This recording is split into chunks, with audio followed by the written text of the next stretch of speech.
तो हेलो मेरे प्यारे मित्र। तो मैं हूं आशा कश्यप और स्वागत है आप सभी का हमारे यूट्यूब चैनल में। आई होप आप सभी अच्छे होंगे और मस्त होंगे। तो आज का ये हमारा 9वां क्वेश्चन होने वाला है मेजर 18 का। तो चलिए देखते हैं क्वेश्चन क्या है। और अगर आप हमारे चैनल पर नए हो तो प्लीज़ चैनल को सब्सक्राइब कर ले और वीडियो अगर अच्छा लगे तो प्लीज़ वीडियो को लाइक ज़रूर कर दें और हो सके तो अपने दोस्तों के साथ भी शेयर करें। तो चलिए देखते हैं क्वेश्चन क्या है। जनजातीय अधिकारों, भूमि, वन एवं जल संसाधनों की अवधारणा स्पष्ट कीजिए। भारत में जनजातीय अधिकारों की स्थिति का विश्लेषण कीजिए।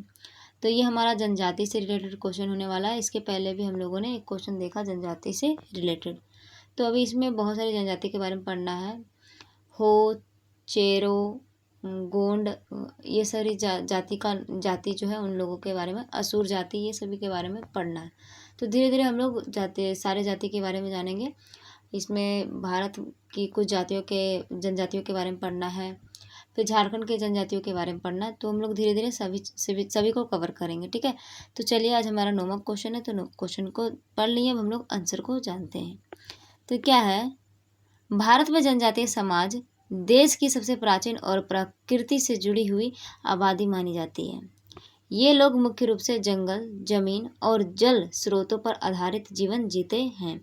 इसलिए भूमि, वन और जल संसाधनों पर अधिकार इनके जीवन, संस्कृति और अस्तित्व से सीधे जुड़े होते हैं। तो इसमें क्वेश्चन ही ये बोला है कि भूमि, वन एवं जल संसाधन की अवधारणा स्पष्ट कीजिए। तो हम लोगों को मुख्य रूप से यही तीनों चीज़ों के बारे में पढ़ना है कि ये जो है जनजाति लोगों के लिए ये भूमि, वन और जल जो है वो किस प्रकार से महत्वपूर्ण है, और ये इन्हीं चीज़ों के बारे में, इनका जो है अधिकार क्या है, इन चीज़ों पे किस प्रकार का अधिकार है। तो इन सभी चीज़ों को हम लोग इसमें देखेंगे। तो वही बोला है कि इसलिए भूमि, वन और जल संसाधनों पर अधिकार इनके जीवन, संस्कृति और अस्तित्व से सीधे जुड़े हुए। तो ये सभी जो संसाधन है, ये जो मुख्य रूप से तीन संसाधन है, वो इनके अस्तित्व से सीधे जुड़े हुए हैं। आगे हम लोग जानेंगे जनजातीय अधिकारों की अवधारणा। तो कौन कौन सी अवधारणा, तो पहला है भूमि अधिकार। तो पहले हम लोग भूमि अधिकार के बारे में जानेंगे। तो जनजातीय लोगों की आजीविका मुख्य रूप से खेती, पशुपालन और जंगल पर निर्भर रहती है। अब अगर खेती मतलब अगर ज़मीन ही नहीं रहेगा, भूमि ही नहीं रहेगा, तो लोग फसल किस पे उगाएंगे। तो भूमि रहना बहुत ज़्यादा ज़रूरी है। तो जनजातीय लोगों की जीविका जो है वो मुख्य रूप से खेती, पशुपालन और जंगल पर निर्भर है। तो इसलिए क्या है, जनजातीय लोगों के लिए भूमि अधिकार आवश्यक है। क्या इसमें भूमि अधिकार का अर्थ, तो कौन कौन से मतलब इसके क्या अर्थ हैं, लोग इसके जरिए क्या क्या कर सकते हैं। तो क्या है, पहला पॉइंट, अपनी पारंपरिक ज़मीन पर रहने और खेती करने का अधिकार होता है। इनको क्या है कि अगर पारंपरिक ज़मीन जो यानी कि स्टार्टिंग से जो पुराने ज़माने से जो करते आ रहे हैं, तो अपनी पारंपरिक ज़मीन पर रहने और खेती करने का इन लोगों को अधिकार है पूरा। दूसरा पॉइंट है, ज़मीन से बेदखल ना किया जाना। मतलब इन लोगों का जो ज़मीन है उनसे इन लोगों को बेदखल नहीं किया जा सकता है। आगे है, विकास परियोजनाओं में उचित मुआवजा और पुनर्वास मिलना। अगर किसी विकास का कार्य किया जा रहा है, यानी किसी प्रकार का विकास का कार्य किया जा रहा है, तो वहाँ पे उन लोगों को पुनर्वास मिलना चाहिए, यानी कि दूसरा जगह मिलना चाहिए रहने के लिए, और अच्छी खासी उन लोगों को मुआवजा भी मिलनी चाहिए, यानी कि उचित मुआवजा भी मिलनी चाहिए। आगे है, भूमि उनके लिए केवल संपत्ति नहीं बल्कि पहचान और जीवन का आधार होता है। तो भूमि जो है वो लोगों के लिए यानी कि जनजाति लोगों के लिए क्या है, एक पहचान है। वो एक संपत्ति नहीं, एक उन लोगों का पहचान होता है, उन लोगों का जीवन जीने का आधार होता है। आगे है दूसरा, वन अधिकार। तो वन अधिकार में क्या है, जनजातीय समाज सदियों से जंगलों में रहकर वन उपज जैसे लकड़ी, फल, शहद, महुआ, तेंदुपत्ता पर निर्भर रहा है। तो जनजातीय लोग जो है मुख्य रूप से इन्हीं सभी चीज़ों को बेचकर या फिर इन्हीं सभी चीज़ों का उपयोग करके अपना जीवन यापन इन लोग चलाते हैं। तो ये कहाँ से मिलता है, तो ये वन से मिलता है। तो वही है वन उपज में जैसे लकड़ी हो गया, फल हो गया, शहद, ये सभी जो है वो वन उपज है। अब आगे जानेंगे कि वन अधिकार का अर्थ। तो वन अधिकार का क्या अर्थ होता है, तो जंगल से आवश्यक वस्तुएं लेने का अधिकार होता है। जनजातीय लोग क्या है कि जंगल से वे अपनी आवश्यक की वस्तुएं ले सकते हैं। दूसरा है, जंगल में रहने और पारंपरिक उपयोग का अधिकार।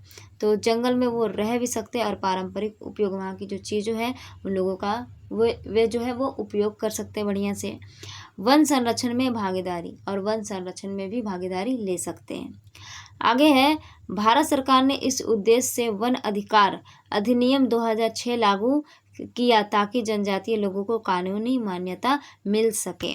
ध्यान दीजिएगा यहाँ पे 2006 यानी कि वन अधिकार अधिनियम 2006 लागू किया।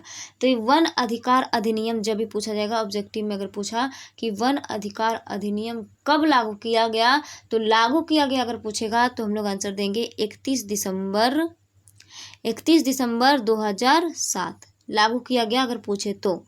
और अगर पूछा जाए कि वन अधिकार अधिनियम कब पारित किया गया था भारत सरकार के द्वारा, तो हम लोग याद रखेंगे 2006 में पारित किया गया था।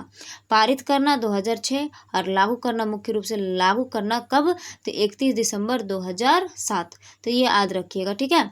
तो चलिए आगे जानते हैं, ये इंपॉर्टेंट ऑब्जेक्टिव क्वेश्चन यहाँ से बन सकता है। आगे क्या है, आगे है तीसरा है जल संसाधन अधिकार। तो इसमें क्या है, नदी, तालाब, झरना और जल स्रोत जनजातीय जीवन का महत्वपूर्ण हिस्सा होता है। आगे है जल अधिकार का अर्थ। तो इसका क्या क्या अर्थ है, इन लोगों का अधिकार इस पे किस प्रकार से। तो पीने, सिंचाई और दैनिक उपयोग के लिए जल का अधिकार। तो वे मतलब पानी को पी सकते हैं, सिंचाई कर सकते हैं, दैनिक उपयोग में उसका प्रयोग ला सकते हैं, ये उनका अधिकार है। दूसरा पॉइंट है पारंपरिक जल स्रोतों पर स्थानीय नियंत्रण। तो वे पारंपरिक जल स्रोत जो है, जहाँ से जल मिलता है, यानी जहाँ से वो जल को लेते हैं, वहाँ पे उनका क्या स्थानीय नियंत्रण होता है।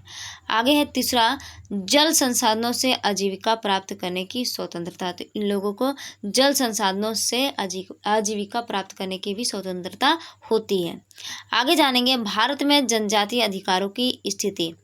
तो भारत में जनजातीय अधिकार जो होता है उनकी स्थिति किस प्रकार से।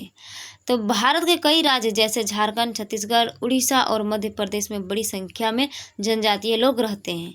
यहाँ जनजातीय अधिकारों की स्थिति दिखाई देती है। तो किस प्रकार से दिखाई देती है, तो सकारात्मक और नकारात्मक दोनों प्रकार से जानेंगे। पहला है कानूनी सुरक्षा। तो कानूनी सुरक्षा में क्या है, संविधान में अनुसूचित जनजातियों को विशेष संरक्षण दिया गया है।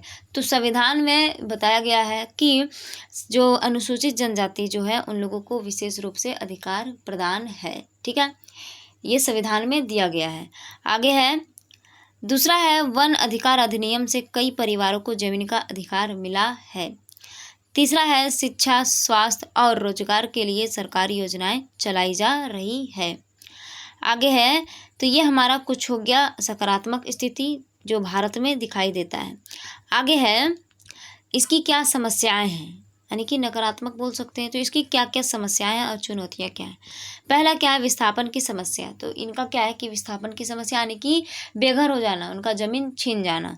तो खनन, बांध और उद्योगों के कारण कई जनजातीय परिवारों को अपनी जमीन छोड़नी पड़ती है। तो कई जनजाति जो है उन लोगों को इन सभी कार्यों से, इन सभी विकासों के वजह से क्या है, तो जगह को जहाँ पे वे रहते हैं स्थानीय जगह को छोड़ना पड़ जाता है, ठीक है। तो ये इनकी एक बहुत बड़ी समस्या है। दूसरा है वन संसाधनों पर नियंत्रण की कमी। कभी कभी वन विभाग या कंपनियों के कारण पारंपरिक अधिकार सीमित हो जाते हैं। तीसरा है गरीबी और शिक्षा की कमी। तो अधिकारों की जानकारी ना होने से लोग अपने हक का उपयोग नहीं कर पाते हैं। तो अधिकारों की जानकारी जब नहीं होती है तो लोग जो है वो अपने जो हक है अपने जो हक है उनके प्रति वो लड़ नहीं पाते हैं। चौथा है सांस्कृतिक पहचान पर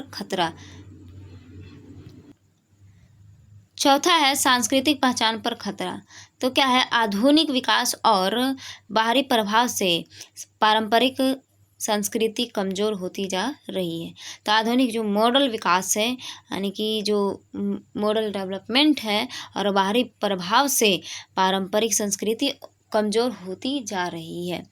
आगे है तीसरा, सुधार के लिए आवश्यक कदम। यानी कि हम लोगों ने पहला देखा सकारात्मक, दूसरा देखा नकारात्मक, तीसरा इसमें क्या हम लोग कर सकते हैं, तो सुधार के लिए आवश्यक कदम उठाए जा सकते हैं। कौन कौन से कदम उठाने चाहिए, यानी भारत सरकार को सुधार के लिए कौन से आवश्यक कदम उठाने चाहिए।